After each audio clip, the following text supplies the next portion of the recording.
you choose to trust your bounce back, you will run further. You will run faster. You will leap more. You will fly more. The only reason why I fly more is because I trust my bounce back if I should fall. I want you to really hear that because you have to lean on the evidence that the divine is always working on your behalf and you are a part of the team. Peace and riches blessings. I am Michael B. Beckwith, the host of Take Back Your Mind.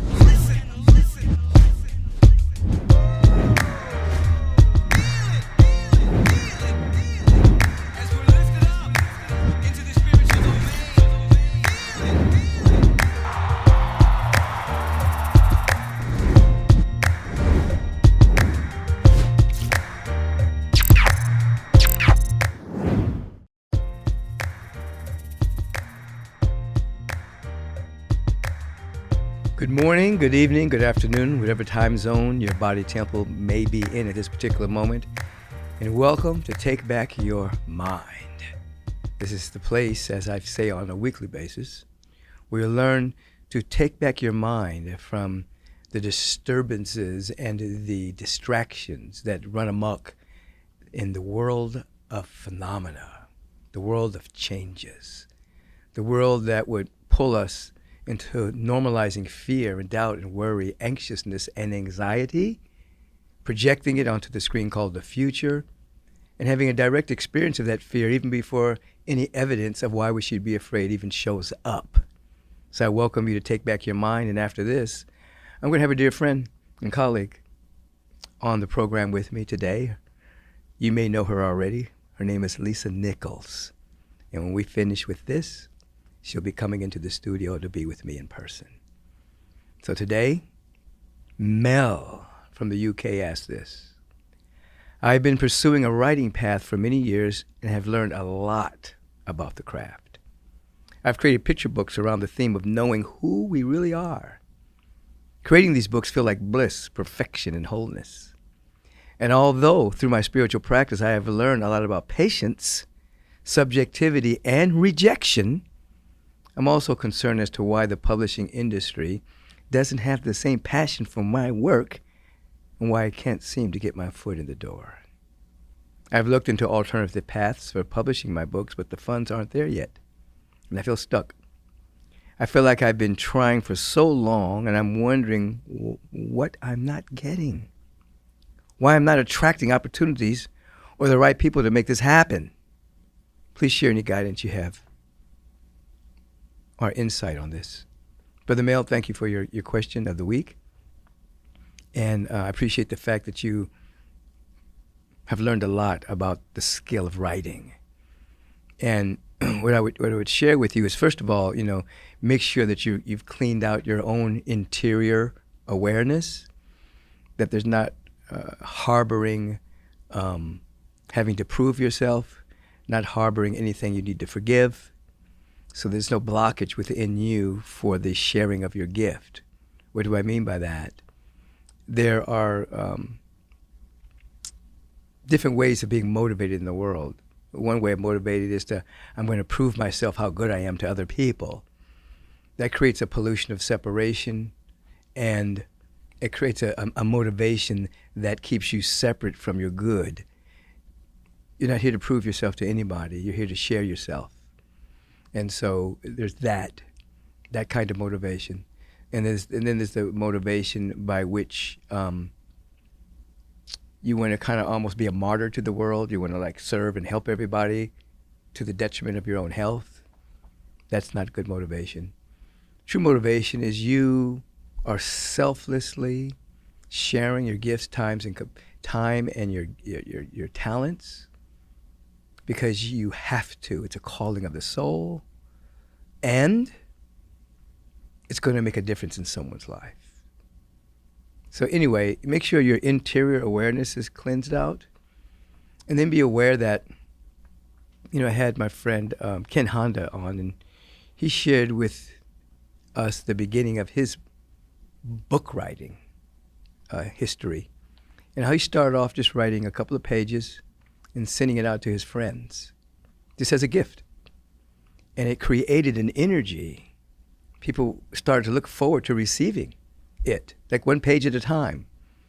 That created a kind of an energy, a kind of a metaphysical bubble, so to speak, of people longing to read what he was writing, that eventually turned into an opportunity for publishing.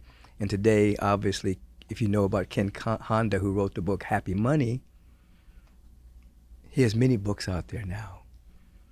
So instead of trying to figure out why the publishing company may not be interested in you, you're growing into a sense of selflessness, not selfishness, where it's all about you, selflessness, where it's about circulating your gifts for the sake of answering your call.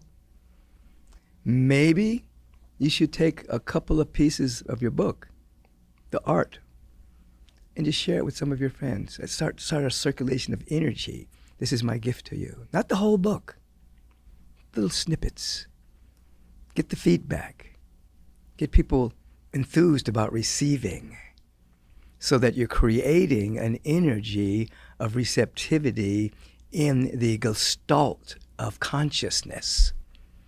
So one, you're cleaning out your interior awareness. Why do I say forgiveness? Because the lack of forgiveness creates debt and blocked opportunity. How does that do that?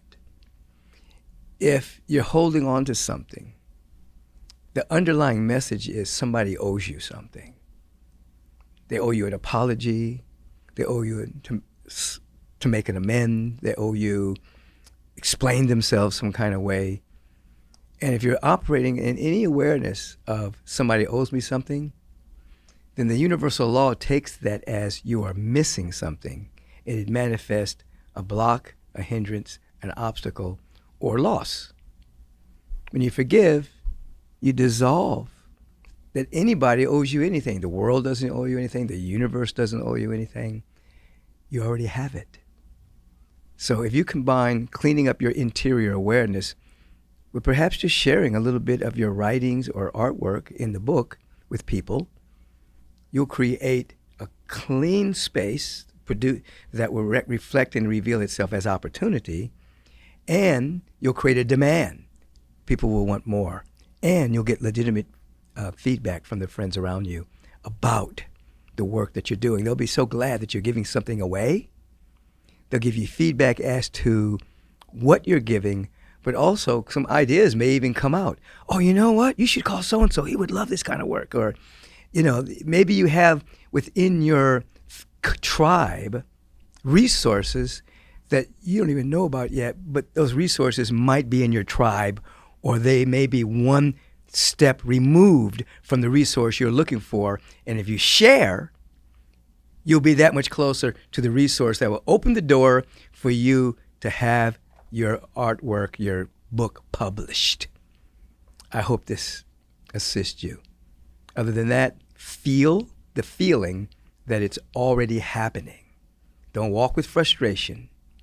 Walk with conviction, and walk with the feeling tone that it's already happening, and let that guide you into right thought, right word, and right action. Mail from UK, have a beautiful day.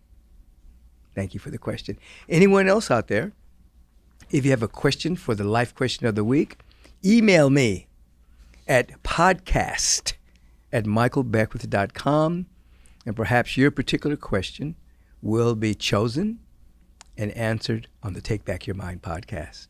Have a beautiful day, everyone.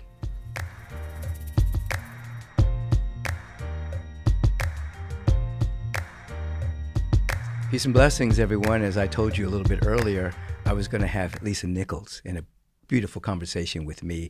Thank you for staying with me at this particular time. This is Take Back Your Mind, where we are allowing for our mind not to be used by the world of effects and circumstances and situations, people, places, and things, but we get to program our own mind. We get to take back our mind so it's infused with inspiration. It's infused with faith and conviction, possibility, vision, not the worries of the world. That's not what an emanation of God is meant to live. Welcome to Take Back Your Mind. You see who's sitting with me right here. This is Lisa Nichols. Now, you may be one of the million people that follow her, but maybe you're not. Let me tell you who she is. She's one of the world's most requested speakers, as well as a media personality and corporate CEO whose global platform reaches over 170 countries. She served over 80 million people. Yes, 80 million. Her social media has over 1.9 followers, so she's touching a lot of folk. As founder and chief executive officer of Motivating the Masses Incorporated, Lisa has helped develop workshops and programs that have transformed thousands of businesses and the lives of entrepreneurs across the globe.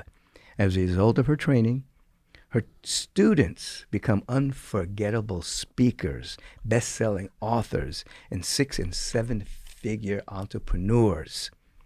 Her extraordinary story of transforming her own life, of which you'll hear a little bit about in just a moment, from receiving public assistance to leading a multi-million-dollar enterprise, is the inspiration behind her bold mission to teach others that it is possible, to do the same. Today, fans worldwide revere Lisa for her mastery of teaching people how to accomplish unfathomable goals and tap their limitless potential. Now, that's her, but she's also my friend. She's my colleague. We've known each other for a number of years, and we go back and forth on each other's platform on a semi-regular basis. In other words, as she likes to say, and I'd like to say, we're kind of a yes for each other.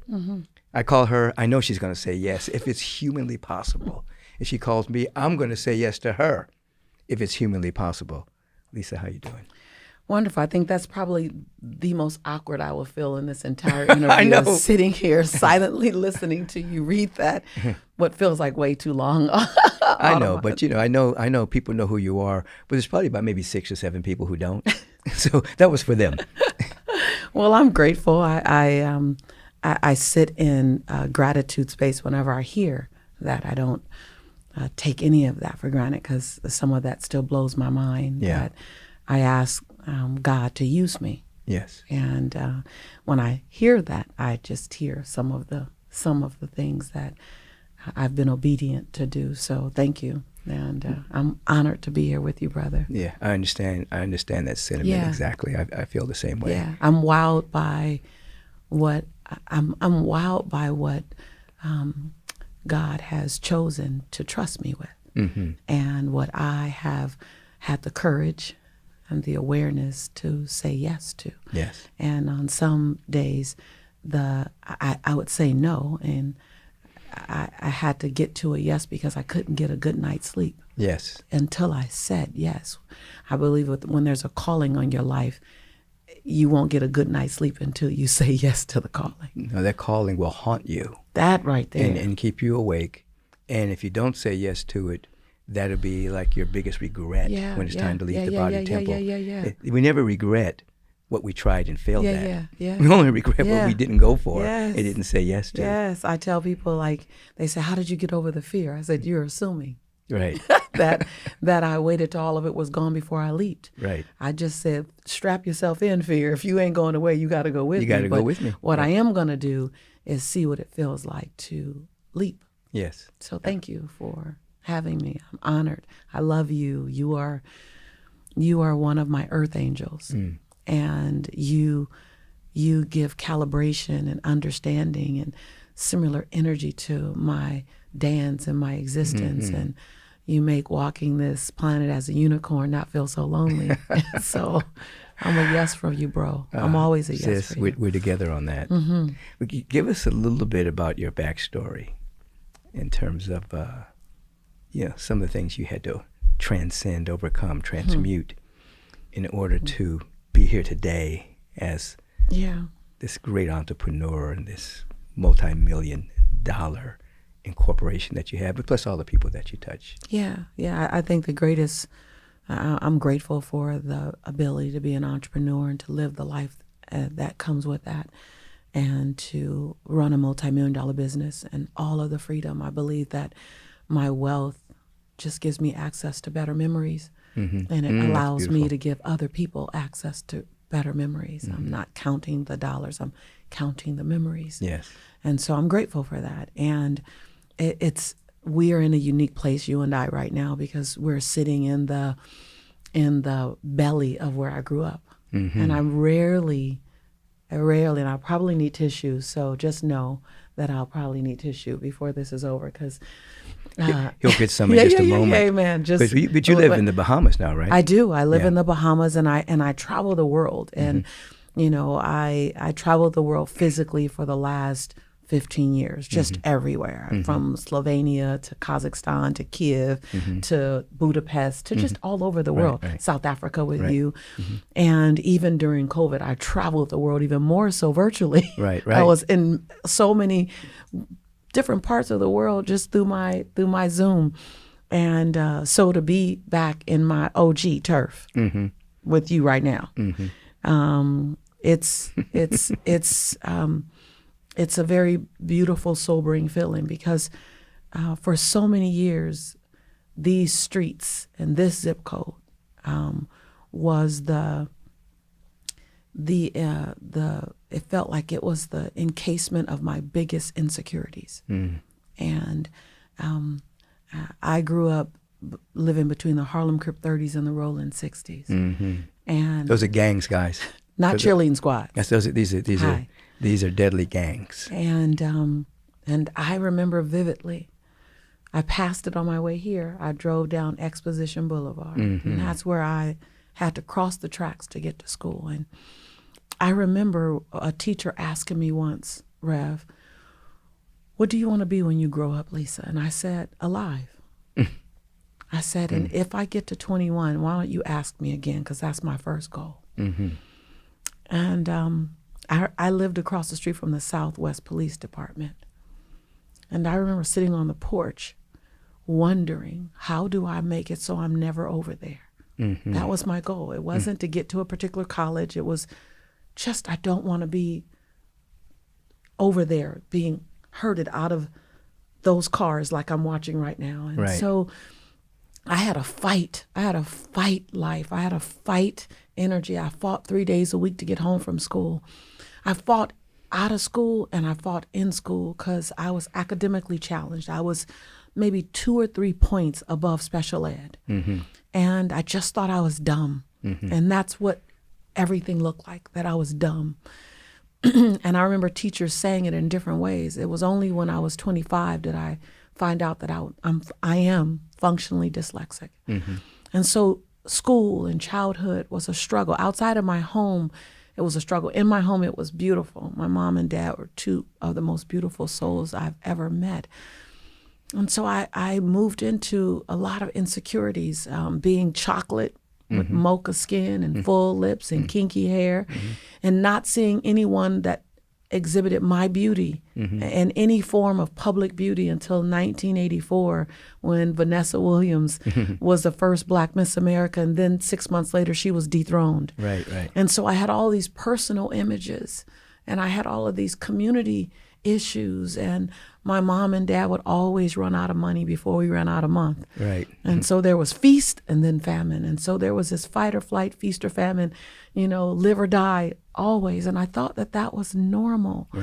And so my life just, on a good day, it just had bearable issues. On a good day, it had moderate threat. On a good day. And so I couldn't think of possibility, because if your head is underwater, you're not thinking about what you're going to do with your breath.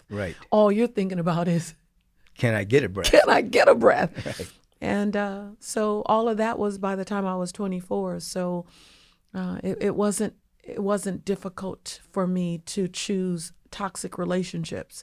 It wasn't difficult for me to choose tumultuous experiences. It wasn't a surprise that my son's father went to prison when he was 8 months old, and because that's the only type of guy that I was raised around. So that was the bravado that I knew, other than my dad. And I didn't know if I could ever get a man like my dad, so I'll take this one. And so my son's father went to prison when he was 8 months, and my son At the time that we're recording this, he turns 29 this year, and his father's still in prison. And so I was then So he's been in prison all this time? All this time. He's never gotten out Never for out. probation Never or out. anything? He's never seen his son in a free space.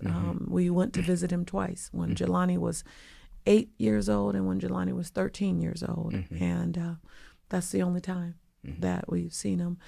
And so getting to this chick, climb, a scratch, it is the origin of my statement: your conviction and your convenience don't live on the same block. That's right. My conviction was to find the better, best version of myself. My conviction was to break out of the box that I was born in, so that I can play in the universe that God made available to me, without really understanding either the God or the universe. Right. All I knew was that there was something. And I remember as a child, Rev, I would watch the Brady Bunch. And I would go, man, first of all, they got upstairs. I got a funny story about that, too. Right. First of all. And then the second part is they seem to always figure out the solution to the problem. Right. And all I wanted was to figure out the solution to my many problems. Right. And so early on, I just held on. I just held on to little nuggets of things that showed evidence of my birthright. Just evidence, small little nuggets, based on my limited understanding. And I was smart enough to realize that I had a lot to learn. And it took me fighting for my life. I was engaged when Jelani was 3 years old. And my spirit, my intuition told me something was wrong, but I ignored it because I didn't want to be lonely. And I wanted that life. And I know I needed someone else in my life. You made a choice out of loneliness. I made a choice out of loneliness. I made a choice out of desperation. Yes. I made a choice out of longing. Yes. I made a choice out of fear. Very clear now. And that choice was the person. And then the choice was to ignore every single very clear sign that God, the universe, sent to me. And as a result, I woke up at 3:20 a.m. I know because I happened to struggle my neck and look over at the clock, and my then fiance's hands were wrapped around my throat. And he choked me until I passed out. And 3 days later, he picked me up and threw me 3 feet across the room. And I hit the center of the wall like the cartoons do. And I slid down the wall like the cartoons did. And I entered the fight of my life. And I said, God, like I prayed many a time, if you get me out of this. That's many people, you know about that prayer. If you get me out of this, I promise I'll fill in the blank. Right, ... It had been my 50th time with that prayer. But when God helped me navigate myself alive and my son alive out of this life-threatening situation. My fiance was 6'9". He weighed 255 pounds and no body fat. Semi-pro football player, and was severely bipolar, and had decided that love could be his medicine versus his prescription. And it took me 6 months of faking like I was still in love and not in fear to get him to take a trip home to Philadelphia before our wedding that he thought was still on. And in his 5-week absence, I changed everything about my life to escape. Then I kept my promise to God, that one, because I knew I was at death's door. Right. And I went to the doctor at my mother's insistence, and I was diagnosed as clinically depressed. And I looked on the piece of paper, Rev, and I saw 2 things that I thought I'd never see together: Lisa Nichols and Prozac. And here I was 3 years into my inspirational career. I was on stages already, not around the world, but definitely around Los Angeles. Right. And I'm clinically depressed. And I knew Prozac wasn't going to be my solution. Right. Now, I'm not encouraging you to not take your prescription without your doctor's orders. But I went to my doctor and I said, can I try something else? because I knew that I was depressed because I lost Lisa. Mm-hmm. I forgot who I was and I forgot whose I was. Mm-hmm. Mm-hmm. And I just needed to remember. And that's when I found you. Mm-hmm. And that's when I found scripture again. Mm-hmm. And that's when I found affirmations. And that's when I found mirror work. And every day I was in scripture, and every day I was in the mirror, and I was fighting for my life every day. And I turned my crawl into a walk. Then over time, I turned my walk into a run. And then eventually I turned my run into a soar. Mm-hmm. And so people ask, was I in pursuit of possibility? That wasn't me initially. Not in the beginning.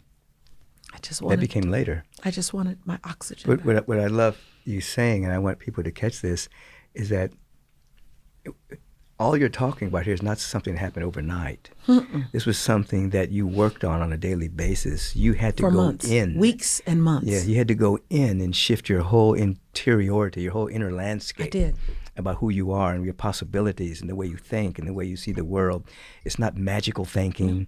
It's not magic. It wasn't a one-day thing. Yeah. It wasn't a download. It wasn't an aha. Yeah. People think breakthrough happens in a moment. Right. Breakthrough it first starts with irritation, and then it has to be a bold declaration of who you're going to be and what you're consistently going to do.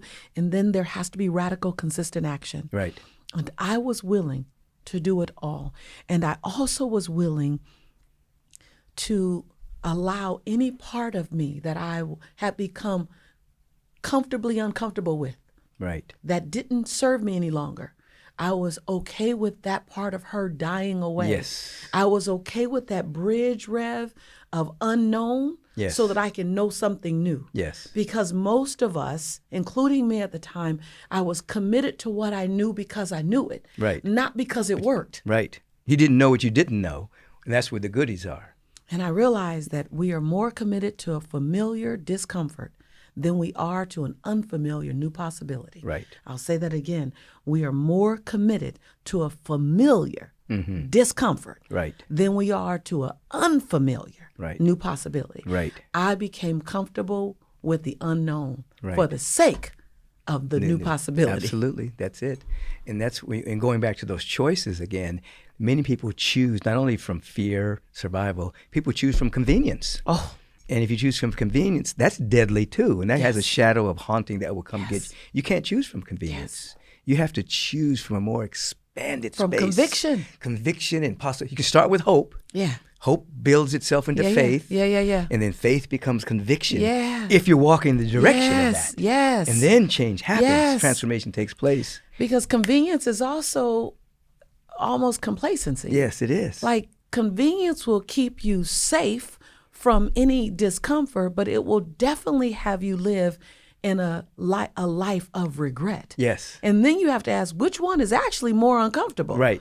Because I'd rather leap and fall Right. and mend my bruises a Right. 1,000 times 1,000 times. than sit pristine, perched on the ledge, Right. and never have tested my wings. Absolutely. Oh, It's it. I'm feeling it. I'm going to pass the basket here in a minute. amen. Listen, so this led, I'm going to skip over some things, but motivating the masses. Yeah. This is your incorporation, that you get to bring everything that you've gone through and put it in a way that people can not only understand it, but are programs that actually allow people to change their own life. You know, Right. and when they hear you speak, Amen. they're not hearing theory, Right. hypothetical Right. circumstances, I'm not taking quotes out of a book. not out even of a belief book. systems. Yeah. They're hearing your way of life, what you did, and you can do it too. Tried and proven. Listen, tried and proven, and I don't discount my intelligence, Yeah. but tried and proven from a sister friend who, if anything, was a later bloomer than most, and I'm okay with that. Yeah, sure. That I've learned Oak trees. I've learned how to navigate my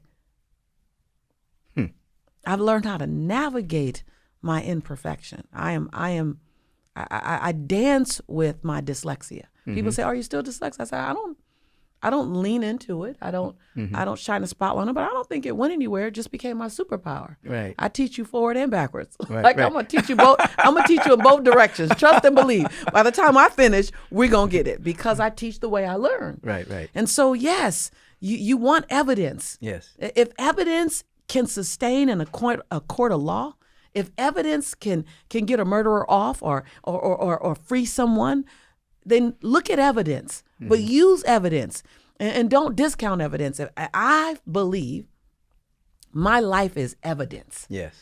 My life is evidence that anybody can show. If you make a decision, a bold declaration, you lean into what doesn't work, you lean into the irritation, you make sure you understand what you get to dismantle, and then you look high at who you choose to create yourself to be and what's possible, and you stay in consistent radical action, and you be willing to lean into the unknown. You be willing to live in the conviction versus the convenience. I am evidence. Yes. I am evidence. People want to make me extraordinary. Extraordinary. Come on now. I understand. Yeah. They want to make me extraordinary. But that lets you off the hook. Because then you say, well, she's just extraordinary. But what if she's different? But what if I say, I just put some extra on my ordinary?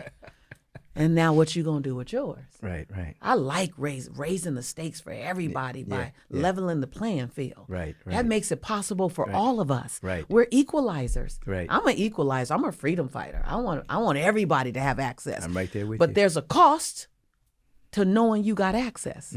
Because now you just have to choose. Right. Choice is a function of expanded awareness. Well, this is what the master teacher says. You just be dropping stuff like that. Choice is a function of expanded awareness. Well, there's stuff. There's reaction, and there's choice. There is. When you start to move in the right direction, your consciousness expands, and then you can choose from much more expanded awareness rather than just react from limited awareness. Right. It's a function of more of expanded awareness. So juicy. Yeah. And when you realize that you're in choice, then you'll look up and say, how is it that I'm sitting in the passenger seat of my own car? Right. Of my own life? Right. How is it that I'm sitting in the back seat? Right. Of my own car, of my own life? Hold on. How is it that I'm sitting in the trunk? Right. How is it that I'm cramped in the trunk complaining about life when I actually can climb into the driver's seat? Right, right. That awareness is huge. Right. But I can't, but I could, but I won't. No. There's nothing you can't tell me. Yes, some of us got to climb further. Some of us are running behind their car. Stop. See, I was going to stop with the trunk. But we got to talk to everybody. Everybody. No, you're right. Yeah. And I got to be honest, there were times when I was not in the driver's seat. Sure. I wasn't in the passenger seat. I was in the back seat. I was unaware. But I was unaware of what the driver's seat could even feel like. Right. I was unaware when I was raised right here, just right, down the street, around the corner, right, close zip code. What I could see from me was still in the back seat. Yes. My highest vision got me to the passenger seat. It never got me to the driver's seat. Right. And that's why you have to be connected. Right. And you worked with a lot of teens, helping them see a whole bright future. All the time, motivating the teen spirit. Yeah. I ran Motivating the Teen Spirit before I ran Motivating the Masses. I met you. Yes. That's all I was doing when The Secret came out. Yeah. Motivating the teen spirit, teaching teens emotional literacy. We just, by the way, finished our first summer camp, transformational summer camp. We did transformation in the morning and volleyball in the afternoon. It was just beautiful to watch these beautiful souls really dive into themselves. And then, so that was my origin. But I did that, Rev, because at 19, though I had been the captain of the track team, the captain of the cheerleading squad, in yearbook, I'd been very popular in school. At 19, I was suicidal. And no one would have thought that. Right, because you were all out. I was all out. I was smiley. Yeah. My father was the president of the PTA. Yeah. I got my daddy to be the president of PTA. Right. So you didn't see it coming. I didn't see it coming. But this darkness of depression creeped in, and I had a recall about being touched inappropriately, molested at age 5. The vision came just intrusively in my head, and I couldn't shake it. And then I couldn't forget it. You know, a couple of moments happened and unleashed the memory. And I didn't know how to manage the memory. And so the memory was managing me. And so I didn't know what to do with it. And I was fighting to just want to live. Right. Just want to live. And again, I cried out to God. God, if you help me get through this dark time, I'll help others. And it took years. It took at least 10, 15 years for me to go through enough other situations to go, okay, now I want to be in my driver's seat. Right. Enough is enough. Because I noticed with every situation, with the abusive relationship, with the recall of my molestation, with my son's father going to prison, in all of those situations, I could respond or react. Yes.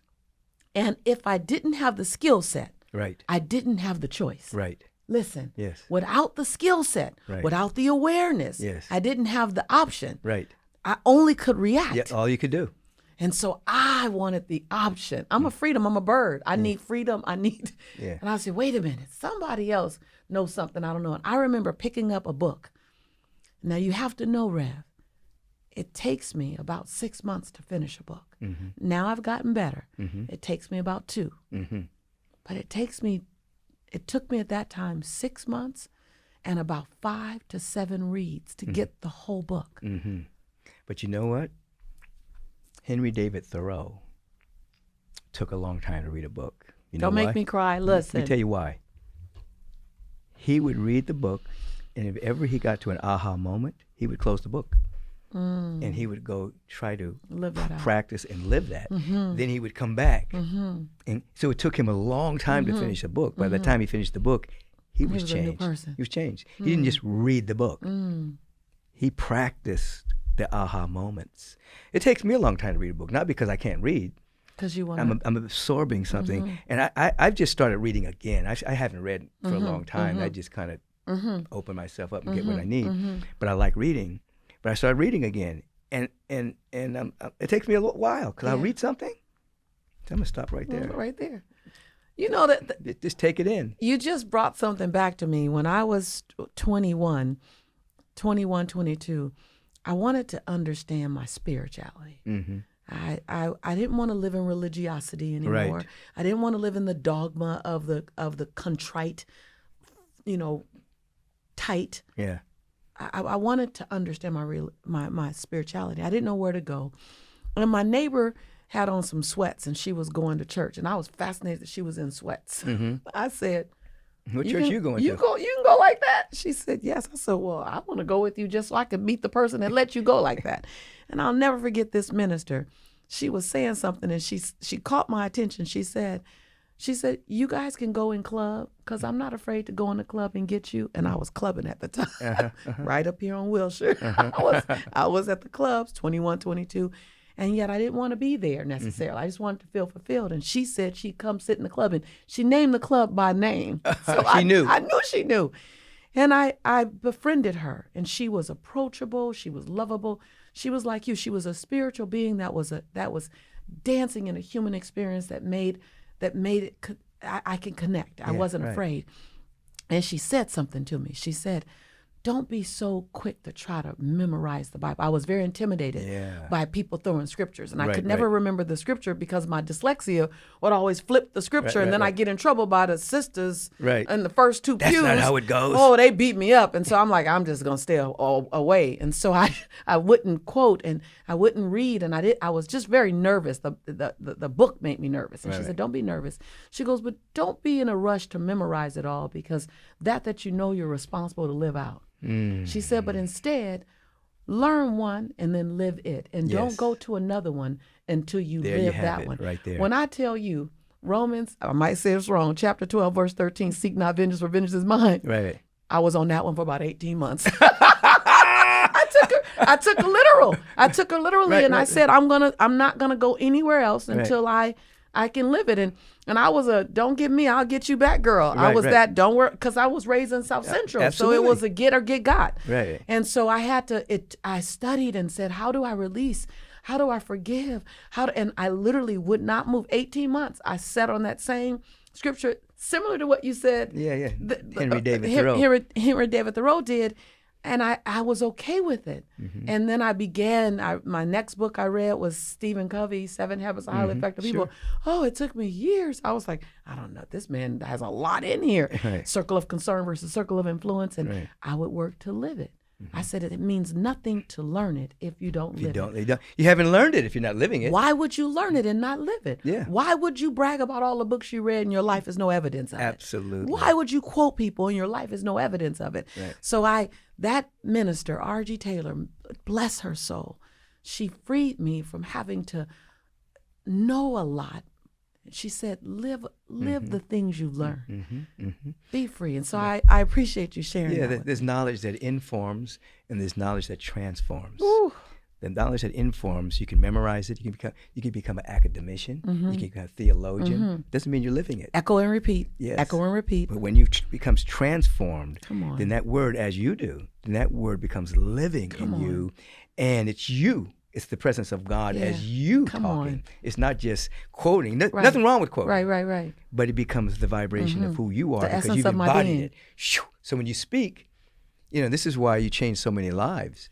Because when you speak, you're curating South Central all the way up to present moment and all the things, the hurdles you had to jump over, everything you had to transcend, the self-hate, self-loathing, all the way to the emergence of self-sabotage, right, self-embracing, self-contradiction, right, all the way to self-love. So when you say, if you read, let me tell you something. If you just read the yellow pages, people's lives are going to change. Because it's the vibration under the word, because the frequency is the currency. I say my cells are talking to you. Yes. My cells are talking to you. Yeah. There is history. Right.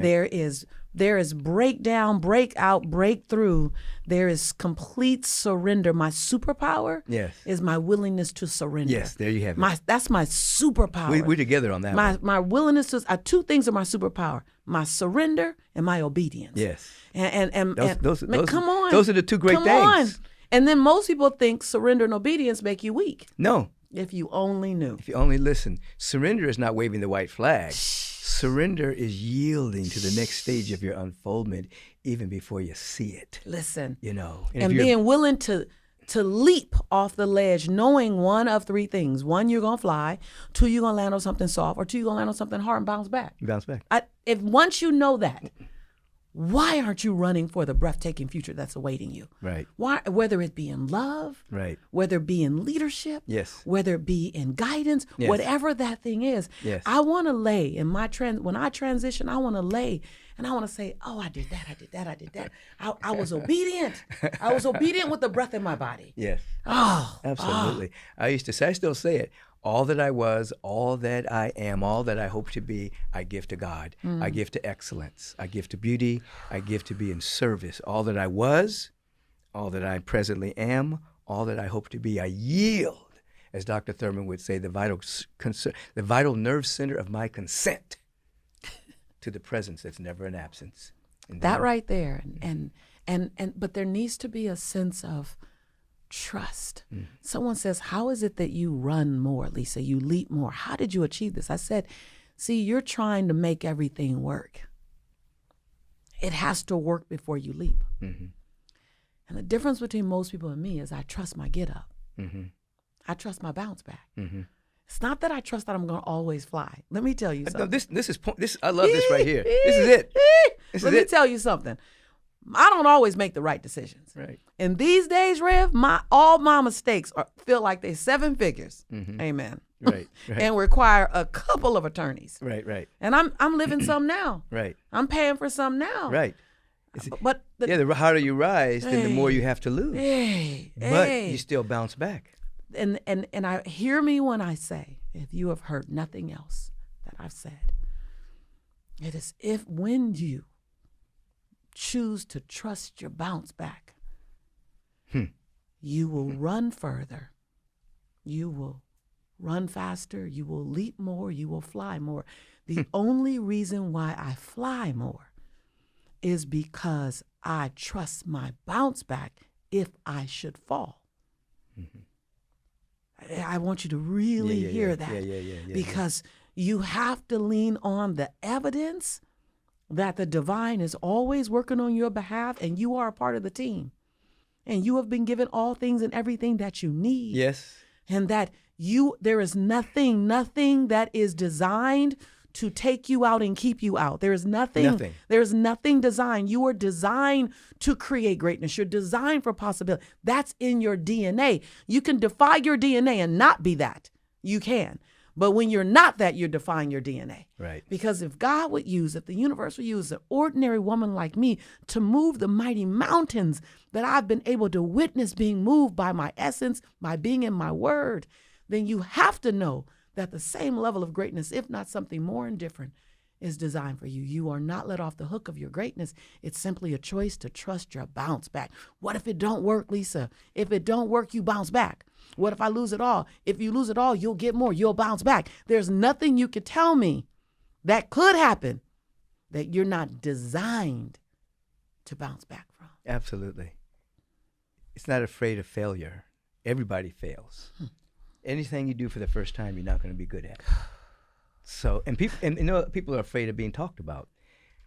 I talk about this on Sunday. They're going to talk about you if you fail, and they're going to talk about you if you succeed. Yeah. So let them talk. Yeah, my grandmother says, other people's perception of you, baby girl, ain't none of your business. Ain't none of your business. Don't spend your time. Plotinus said that years ago. None of your business. Yeah. And now it's just a part of our. Yeah. It's part of our culture. Yeah, it is. My grandmother, I don't know how she prophesied over my life when I was 24, because I was not this version of Lisa at all. And in my 20s, I got fired from 5 different jobs. And so people say, when did you know, this was your life? I said, well, first I checked off the box of everything I was really bad at. And people would fire me really kind, because I've always been a kind person. Yes. God willing. I've always been a kind person. So my firing was like prolonged. Like they would take me out to lunch and fire me. They didn't want to fire you, but they had to. They had to. I was literally killing the company. If you don't fire this chick, the company will go down. I was, people say, did you pay those people back for firing you, not believing you? I said, wasn't that they didn't believe in me. I was bad. Right. At those things. That version was not up to par. No, I shouldn't be in collections. Never have someone in collections who is broke. Right. Never. The excuses people were using on me, I would not only accept them, but I would write them down. And use them yourself. I was like, that's good. And then I would literally erase their name off of the debt list. I literally was, it was bad. And so you were already serving people without, because I wanted to be liked. Yeah. Very early on, I wanted to be liked. And so you cannot be in collections. You don't owe us anything. Don't worry about it. Matter of fact, Miss Jones, I'm going to do you a favor. There's no one's going to call you again. So my supervisor called me in her office and she said, Lisa, why is it that I give you a list of 109 people and you return a list of 82? And I thought, because, when you don't know, you don't know. Like ignorance is just, is. I said, I'm doing you a favor. Once I confirm that they can't pay, Miss Jones, I delete them for you. So I got to tell you. Take him off of his asset list. I didn't know. Don't worry about it. They'll never pay. I took care of them. You're welcome. You're wasting time. I'm saving you now. And so she said she had to release me to find my dream. And so I couldn't come back to work the next day. 22 years later, I'm in Texas and I'm behind the black curtain and I'm watching them as they play my sizzle reel, my media reel. And this woman's in the front row and she's just crying. And I'm like, wow, this lady's really crying for what? I don't know why. For the sizzle reel. Just for the sizzle reel. So then I come out on stage and she's sitting down to my right and she's just bawling. I said, well, I've been known to make people cry, but normally I got to be on stage at least 5 minutes. Right. And she's just crying. So after I speak, I'm signing autographs. There's like a line of 200 people. And I'm signing autographs and taking pictures. And I look over in the corner and I see this woman crying. Finally, after like 70 people, she's standing there just continuously crying. I said, excuse me, I just got to go ask this woman what's wrong. I go over to her, I said, excuse me, ma'am, you've been crying for like 2 hours now. What's wrong? She said, 20 years ago, I released you to find your dream and you found it. She was the woman in the collections department, that fireman shoes you found what God's using you for. And so, sometimes we're late bloomers. We gotta check off the box of what we're not good at before we get to what we're good at. But to never stop and to be committed to that right there, to never stop. You are entitled to get tired. You are entitled to need recharge, and then keep going. That you're not in this as a sprint. This is a marathon, and you've been built for the fourth quarter. Right. Don't stop in the first quarter. Don't put a period where God put a comma. Absolutely. This is Lisa Nichols. I don't even know what our topic's supposed to be, y'all. Well, the topic is whatever we want it to be. Amen. You're covering everything. Amen. Now listen, 28 days for results. Yes. You talk about that. Oh my gosh. Give me a synopsis of that. Oh my gosh. You going back. You going back. You retching back. Then I want to ask you about the abundant life aspect. Come on. Because we just had a conversation before we were filming about that awkward moment with Johnny Coleman. Yes. In terms of planting the seed of abundance. Yeah. But just yeah, I just threw a couple amen. Of things out. Yeah, Just you see- did. we- Yeah, just you let it did. Let it take you where it leads you. Yeah. So 28 days, number one, it takes consistent small actions on a daily basis to create a new paradigm and create new habits. And you're not just going to become someone anew with a thought. You need to follow it up with consistent, type in chat, consistent action. And you got to train your body that there's a new dimension coming through. There's a new behavior coming through. So 28 days, I love it. I did this program called 28 Days, and it was scary for me because I was, Jelani was 12 at the time, and it was my first program that I was producing, and the budget to produce the program was just a little under my annual salary, and yet I knew if I didn't produce this program, that people would still be in the ethers of the how, and so I produce these videos where every day I pop up in your email for 5 minutes and we do one small action. The concept is small actions daily. The concept is small actions daily allow you to consistently build a new form, a new behavior, a new checklist. And so I am real big on picking up new daily habits. I don't pick up something grand. I don't go from not working out to working out 6 days a week. I know I'm not going to sustain that, but I will go from not working out to working out 2 days a week or 1 day a week, and the next day I do meditation, and then I add to that. So I'm a layer girl. I layer because I'm an extremist. I think I can get it all done, and it never works. And so 28 days, the concept is, can I dance with you in a small dose for 28 days of small, consistent action to on the 29th day, you'll miss it. Can I train? Can we retrain ourselves to do a behavior, small doses that leans in the direction that we want to become versus where we are? So then when I did that, and I started watching people's lives transform, because then they go, okay, I'm in action. I want some more. Okay, great. Now, let's work on your mindset, because whatever you believe you deserve is what you're going to get. You always going to calibrate create your own ceiling. Listen, that right there, that's good. That's good. You always have good stuff that you say, Rev. Like, your one-liners are just they're so good because I could hold on to them and feed off of them. Yeah. Thank you. And that statement, you create your own ceiling, is for wildly successful people as well. Absolutely. Wildly, like where I am now, I go, I'm in the season now in my life where I say, while a lot of people are inspired and some impress, and by the way, I don't speak to impress, ever. I speak to inspire. While a lot of people are inspired by my life, if I don't stretch me right now, then I've seen my ceiling. That's right. No. So I need to find. That's right. You know what I mean? One of my favorite statements that I say is, I'm just beginning. I'm just beginning. People, just getting started. That's it. I'm just getting started. I'm just getting started. And people will say, well, you've done this, you've done that. And then you just pop your neck and go, I'm just getting started. I'm just getting started, because wherever you are, You're barely scratching the surface of the infinite potential that lies within you. You're barely scratching Which the can blow surface. your mind. It can blow your mind. You're like, for real? Yeah. Like this is the surface. You're scratching the surface So of who you are. when you talk about abundant life, Yes. abundance first is a mindset. Yeah, and you have a book on it. I do have a Yeah, book yeah. on it, and it took a lot to write that book. You know, my first book, outside of the Chicken Soup series, outside of The Secret, was No Matter What. Yeah. No Matter What was about me choosing to get up 1,000 times. Right.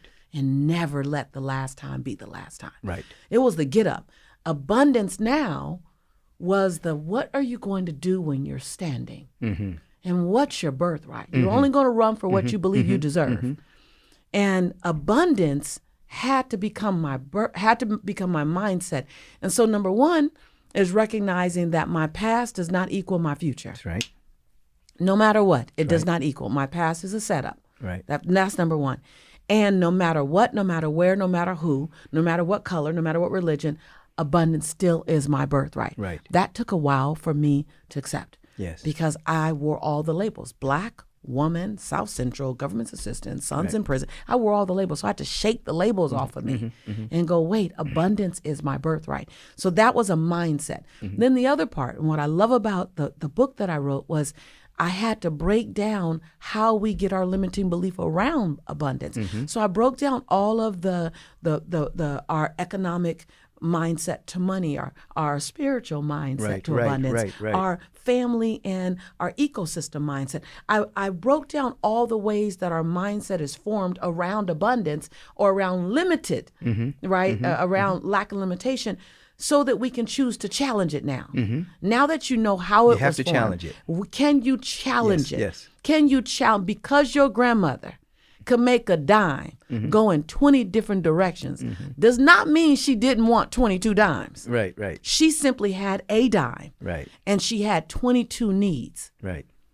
Can you give yourself permission to have 22 dimes Right. with one need? Right. That's a mindset. Yes. That's a mindset. And I realized before I can run out and earn stuff, I had to learn, well, who was I and what was I worthy of? Right. You know, and I was really being confronted with it because my brand started growing fast. Yes. After The Secret, after Oprah, we were on Oprah together. Yes, we yes. were on Larry King together. Yes, yes, It was yes. like this tsunami of opportunity. Right. And honestly, Rev, I struggled with what I was deserving of and my Yes. worth Yes. during that time. Yes. And so I went in and I went back and I started doing the inner work. Hold on. Hold on. And before you can hold on to a new belief, I believe you have to be willing to identify the old belief that you're ready to evict. Yeah. I started serving eviction notices Yes. to my belief They system. were not paying rent in your mind no more. And I had outgrown them. If you stay here in my mind, limiting belief that I am only worthy of so much, you are blocking the blessing that will allow me to bless more. And I believe that good people should do well, because when good people do well, good people do more good. That's right. And I'm a good person, Right. and I wanted to do more good. Yes.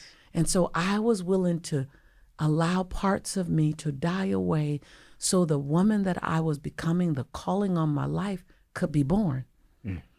And I knew I needed content like yours. And I needed content like mine that I hadn't even written yet. Like It was all in you, though. It was in me. Boy, when you see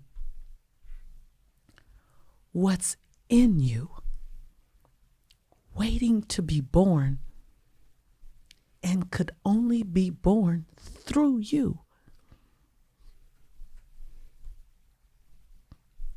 That point right there. Through you. Could only.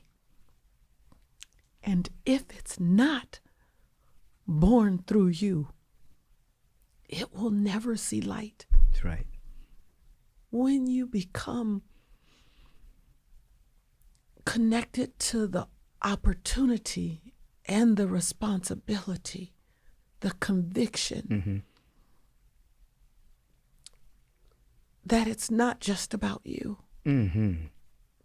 It's not just for you. It's not just for you. it becomes much bigger than you. Mm-hmm. And then you get to choose your obedience. Yeah. And I want to be obedient. Yes. I don't want anything that's meant to serve to die with me. I don't want anything. That's right. When you can feel that, you feel that conviction. And it's like the conviction you have if you're a parent and you're doing all things for your children. Like, I get that conviction.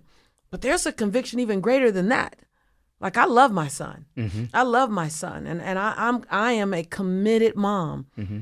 And then there's a servant of the Most High. Yes. That right there, that supersedes anything. And it includes all things. It includes everybody. It includes all things. There's no lack. Right. I look at my son, and we were just together in Big Bear. We were just at this summer camp.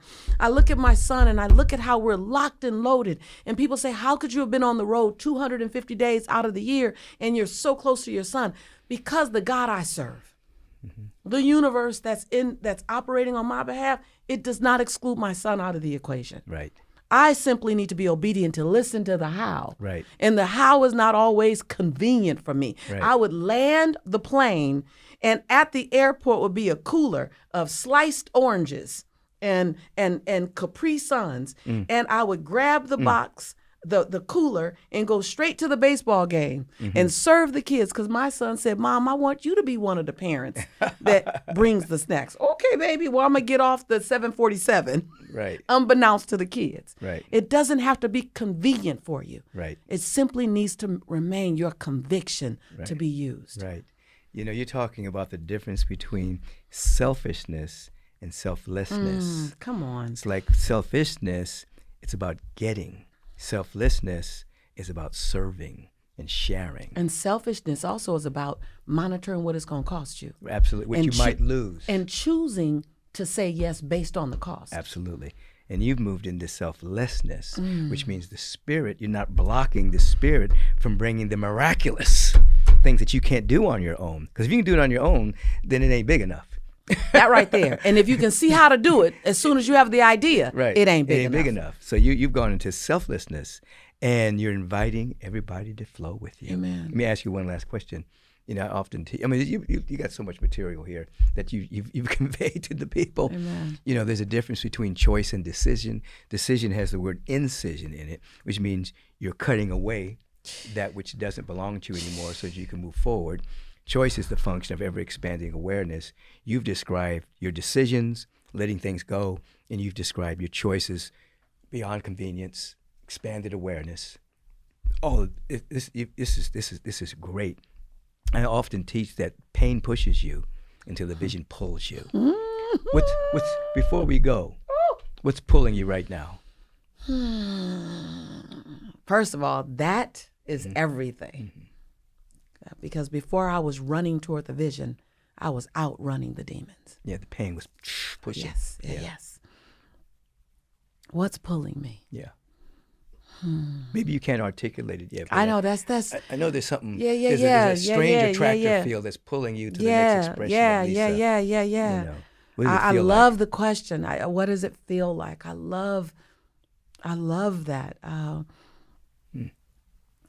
Not far from here, I named my company in Northridge, California, Motivating the Masses. Right. And little did I know that my yeses would allow me to do that. Mm-hmm. What's pulling me is to touch the people that wouldn't find their way to this beautiful show. Okay. To go get them.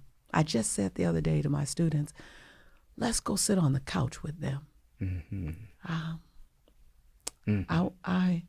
I've always said I want to do marketplace ministry. I didn't know what the marketplace looked like. I didn't know what the ministry would be shaped like. But what's pulling me is I've danced wide and broad in the world of transformation. But you had to choose this world, and then you could find me. Yeah.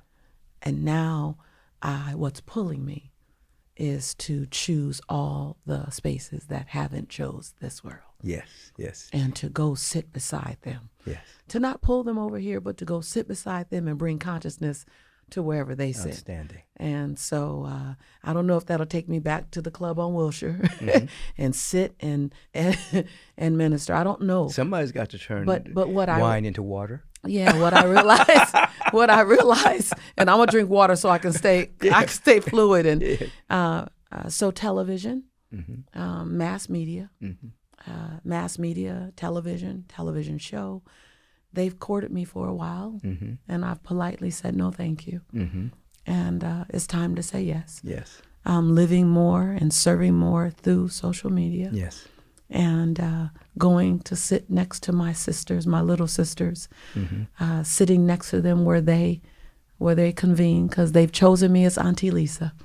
I've been blessed enough to transcend generations and being accepted at all of those levels. And so sitting where they would sit, maybe hearing some music that I maybe wouldn't choose, so that they can hear a conversation that they have shown a desire for. So I am in the pursuing mode now. Okay. Instead of just serving those who find me. Outstanding. But how can they find you? Yes. Those that are looking. Yes.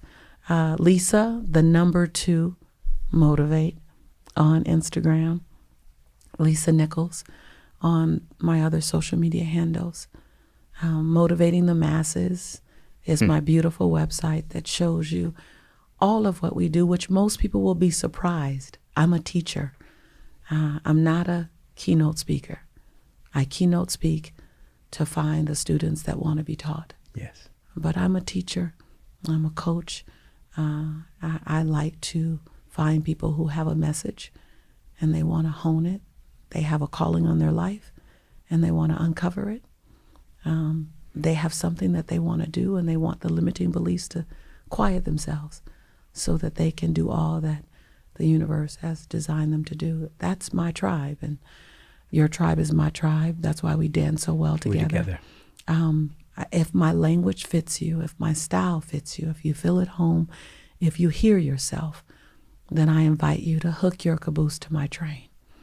Because that is one of the smartest things that I have done, is I hook my caboose to someone's train whose language I understand, and who calls me to be uncomfortable in my mediocrity. God bless you. Amen. Thank you for being here today. You know, the greatest thing that we have, greatest currency we have actually is our time. Yes. So I appreciate your time. Amen. Because I know you're busy. I don't even want to say busy. I know you have a lot of activity that you I choose. do. And you chose to be with me today. I did. So I appreciate that. A grateful choice. My grandmother says, the one thing that you won't ever get back, you'll get back. You can get back all things, but you won't get back your time. Right.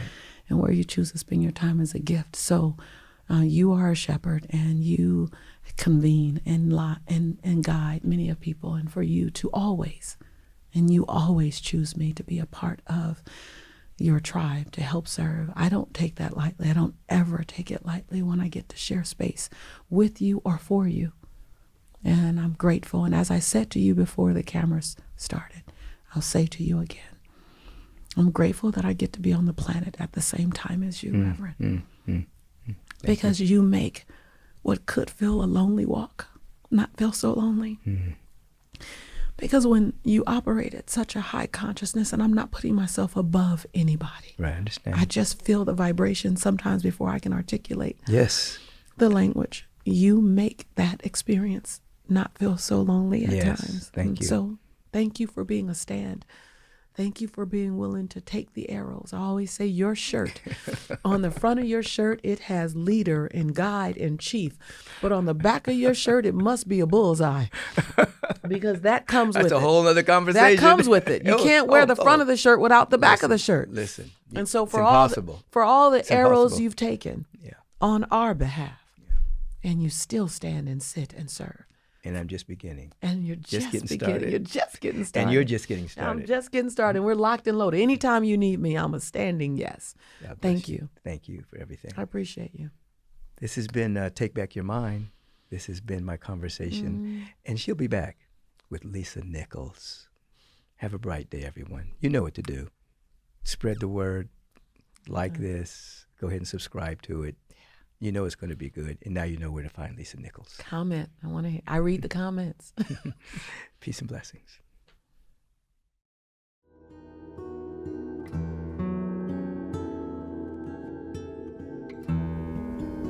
And welcome back. We've just had a beautiful conversation with Lisa Nichols. It was extremely powerful, and you can feel pure motivation moving through her system. I hope it assisted you in some way in your life. Always, during the Take Back Your Mind podcast, we have a tender moment of meditation. It's the moment of silent reflection, because as the old saying goes, to he or she who can most perfectly practice inaction, to them all things are possible. That all action emanates from inaction. Real action, right action, emanates from that sacred stillness and silence of coherence around unity, around intelligence, around love, around abundance. When we stop and have a level of coherence around that, then our actions become an expression of the inner contact we're making with reality. So I invite you to turn within with me for a moment. Just take a nice inhalation. And let yourself become very still, silent. And enter into this field of sacred solitude, where you are perhaps in your interiority alone, but not lonely, because you're surrounded by a presence that's never an absence, a presence of love and of beauty and intelligence that needs nothing, because it is what it is. But now, as we are acknowledging it, it's becoming the activity of our awareness. So we become still.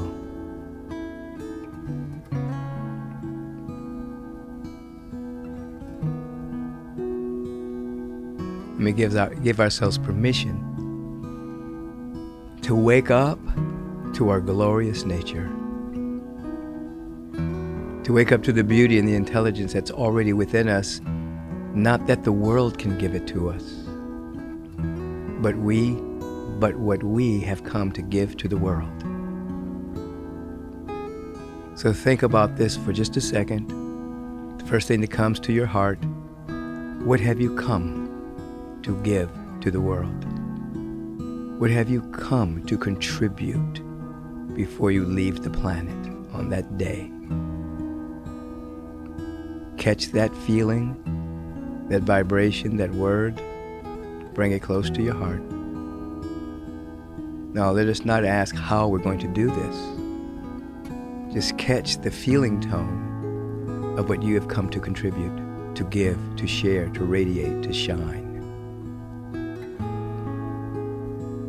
Give yourself permission to embrace this.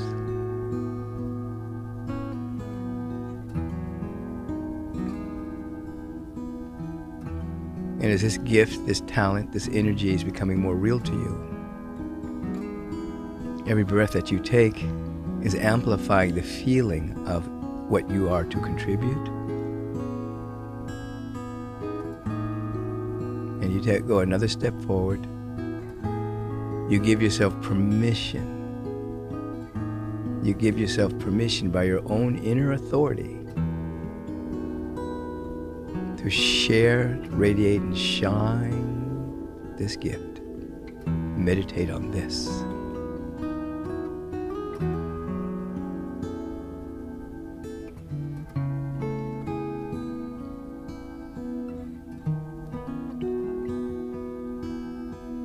What is the gift? What is the talent? What are you called to contribute? Give yourself permission. In other words, say yes to it. Let this moment of introspection and quietude be a moment of saying yes to you contributing sharing, shining, radiating in this perfect state of being. Sacred silence, stillness, solitude.